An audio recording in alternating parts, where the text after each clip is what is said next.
역대상 9장 1절로 34절 하나님 나라로 향하는 첫걸음입니다. 족보의 결론부라 할 수 있는 9장에는 포로지에서 돌아온 자들의 명단과 그 구성원들의 역할이 소개되고 있습니다. 귀환한 평범한 이스라엘 자손들과 특별히 예루살렘에 정착한 제사장들, 레위 사람들, 회막의 문지기들과 여러 가지 일로 제사와 예배를 섬기는 자들이 기록되고 있습니다. 특별히 제사장과 레위 사람들의 이름이 강조되고 있습니다. 이것은 새로운 공동체가 예배 공동체가 되어야 한다라는 것을 강조하는 것이죠. 9장 1절 이하를 읽겠습니다. 온 이스라엘이 그 계보대로 계수되어 그들은 이스라엘 왕조실록에 기록되니라. 유다가 범죄함으로 말미암아 바벨론으로 사로잡혀 갔더니 그들의 땅 안에 있는 성읍에 처음으로 거주한 이스라엘 사람들은 제사장들과 레위 사람들과 느디님 사람들이라. 유다 자손과 베냐민 자손과 에브라임과 므낫세 자손 중에서 예루살렘에 거주한 자는 유다의 아들 베레스의 자손 중에 우데이니 그는 암미옷의 아들이요 오므리의 손자요 이므리의 증손이요 바니의 현손이며 실로 사람 중에서는 맏아들 아사야와 그의 아들이요 세라 자손 중에는 여우엘과 그의 형제 690명이요 베냐민 자손 중에는 하스누아의 증손 호다위아의 손자 무술람의 아들 살루요 여로함의 아들 이브느야와 미그리의 손자 우시의 아들 엘라요 이브니야의 증손 루엘의 손자 스바디아의 아들 무술람이요 또 그의 형제들이라 그들의 계보대로 계수하면 950명이니 다 종족의 가문의 우두머리들이더라.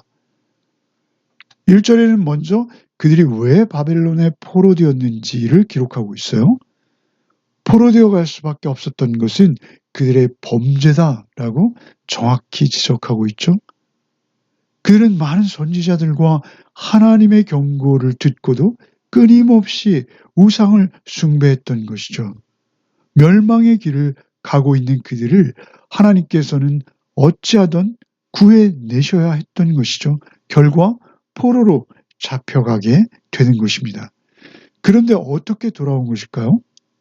오직 하나님의 은혜 언약으로 말미암은 것입니다. 이사야나 예레미야를 통해서 예언하셨던 바로 그 때가 찼기에 약속된 시간이 찼기에 돌아올 수 있는 은혜를 하나님께서 주신 것이죠. 그들 스스로의 힘이나 그들의 무슨 공로나 자격이 아닙니다. 하나님의 구원 계획에 의해서 그들이 돌아온 것입니다. 그저 일방적인 은혜입니다. 1차로 귀환한 자들은 유다와 베냐민 지파이죠.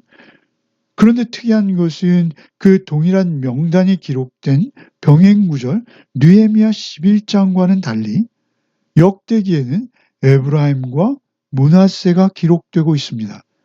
이 북이스라엘을 대표한다 할 수 있는 두 지파가 포로에서 돌아올 때 그들의 세력은 극히 작고 미미했습니다.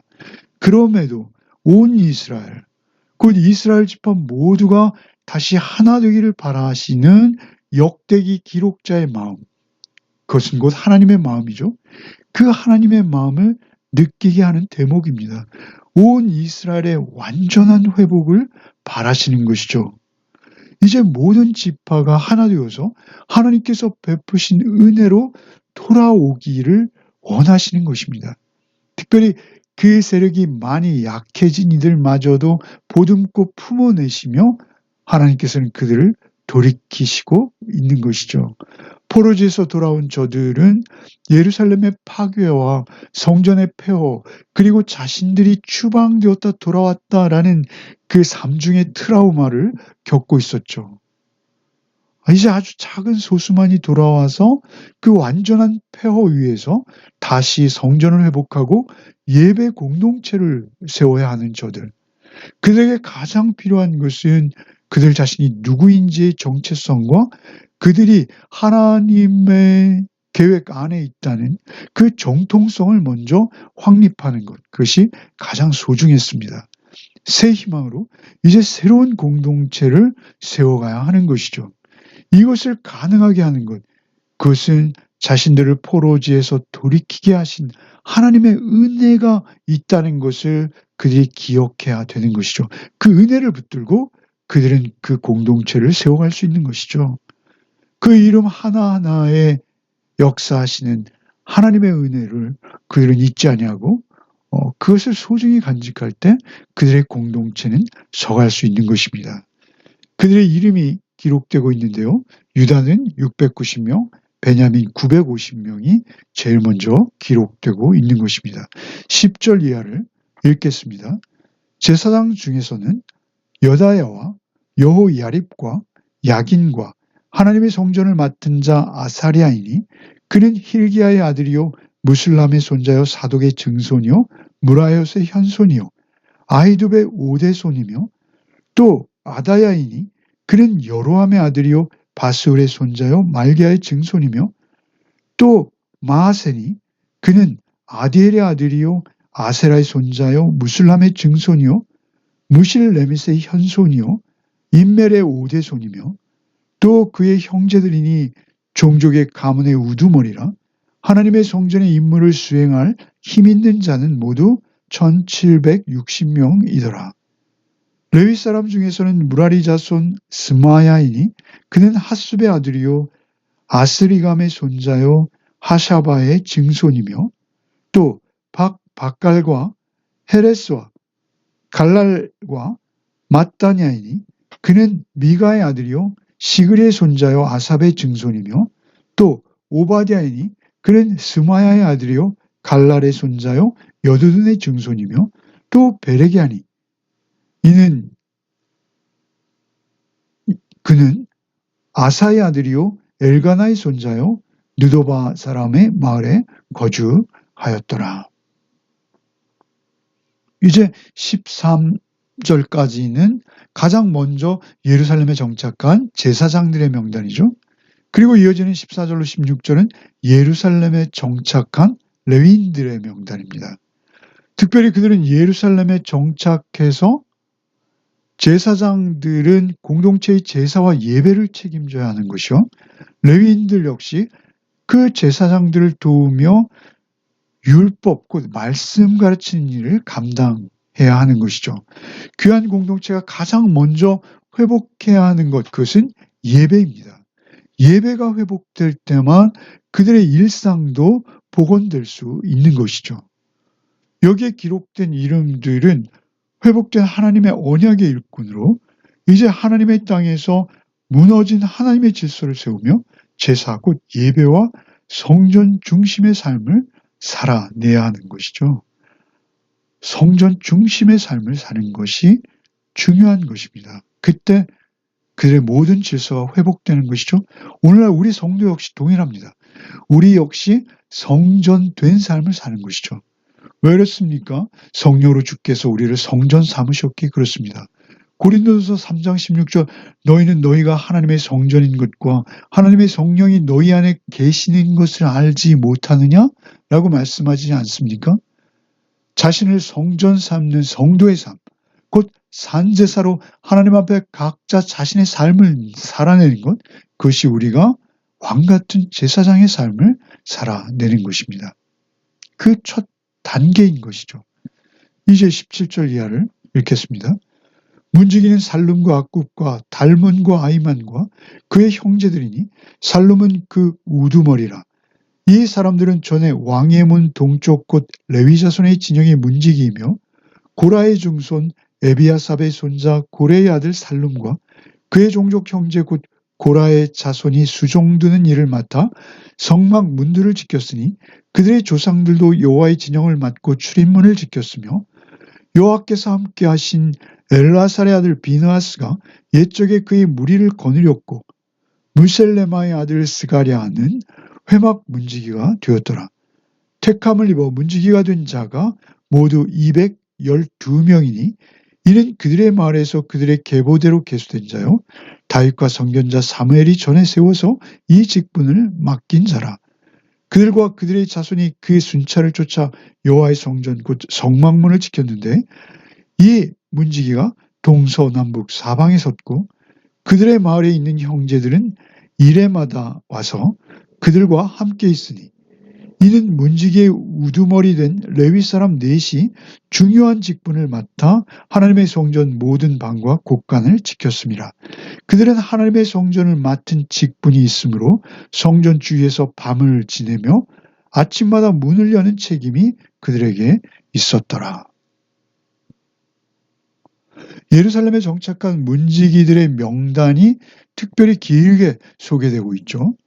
특별히 26절에 이 문지기들의 직분을 중요한 직분이라고 말하고 있어요. 왜 그렇습니까?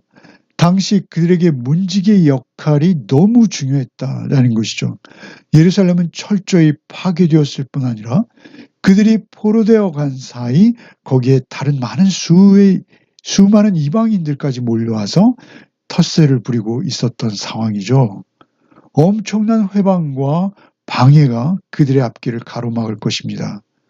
거기서 다시 성전을 세우고 그 성전을 지켜내는 것, 그 문지기를 쓰며 성전을 관리해내는 것 쉽지 않습니다. 특별히 본문에서 지킨다라는 표현이 반복 등장하고 있죠. 우리도 그렇습니다. 우리도 이 혼란한 세상 속에서 끊임없는 도전을 받습니다. 우리의 마음과 생각을 지키는 것이 너무도 중요합니다. 우리 개인이나 교회나 이 복음의 순수성과 받은 바 은혜를 우리가 지켜내지 못한다면 세상에 섞여서 떠내려가고 말 것이다 라는 것이죠. 28절 이하를 읽겠습니다. 그들 중에 어떤 자는 섬기는 데 쓰는 기구를 맡아서 그 수요대로 들여가고 수요대로 내오며 또 어떤 자는 성소의 기구와 모든 그릇과 고운 가루와 포도주와 기름과 유향과 향품을 맡았으며 또 제사장의 아들 중에 어떤 자는 향품으로 향기름을 만들었으며 고라자손 살룸의 맏아들 마띠디아라 하는 레위 사람은 전병을 굽는 일을 맡았으며 또 그의 형제 그앗 자손 중에 어떤 자는 진설하는 떡을 맡아 안식일마다 준비하였더라. 또 찬송하는 자가 있으니 곧 레위 우두머리라. 그들은 골방에 거주하면서 주야로 자기 직분에 전념함으로 다른 일은 하지 아니하였더라. 그들은 다 레위 가문의 우두머리이며 그들의 족보의 우두머리로서 예루살렘에 거주하였더라. 각종 기구를 맡은 자, 성소의 그릇과 고운 가루, 포도주, 기름, 유향과 향품, 전병 굽는 자, 떡을 맡아서 안식일마다 진설하는 자 따로따로 있었던 것이죠. 조금 익숙하지 않은 일도 있었고 어색한 일도 있었을 것이죠. 남들에 비해서 힘들고 그러한 일도 있었을 것입니다. 그러나 그들은 자신이 맡은 일을 최선을 다해서 섬기는 것이죠. 특별히 33절에 찬송을 맡은 자들이 있었는데 그들은 주야로 자기 직분에 전념함으로 다른 일은 하지 못하도록 되어 있었다라고 하죠. 각자 자기 맡은 일에 최선을 다하고 있는 것입니다. 어느 일을 맡아서 하든 그 모두가 소중한 일이요 하나님 앞에서 섬기는 일이기에 그렇습니다. 그렇게 예루살렘이 재건되어지고 예배가 회복되고 다시 사람들의 활기찬 소리가 들리고 그때 공동체는 하나님 앞에서 건강하게 다시 세워져 가는 것이죠. 오늘날 교회도 동일한 것입니다. 우리 각자에게 주어진 일들이 있습니다.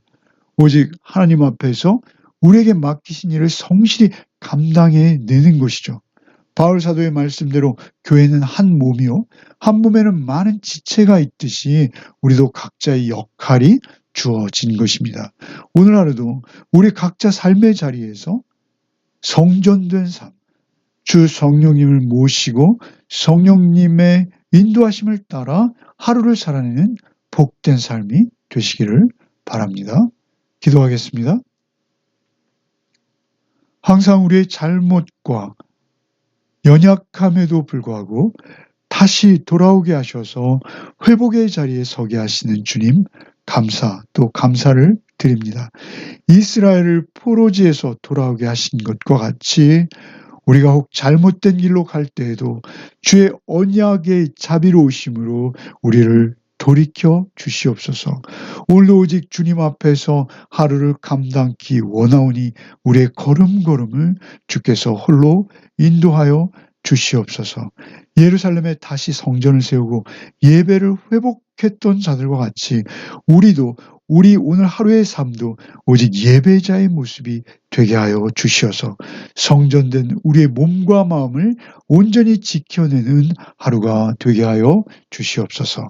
예수 그리스도 이름 받들어 기도하옵나이다. 아멘.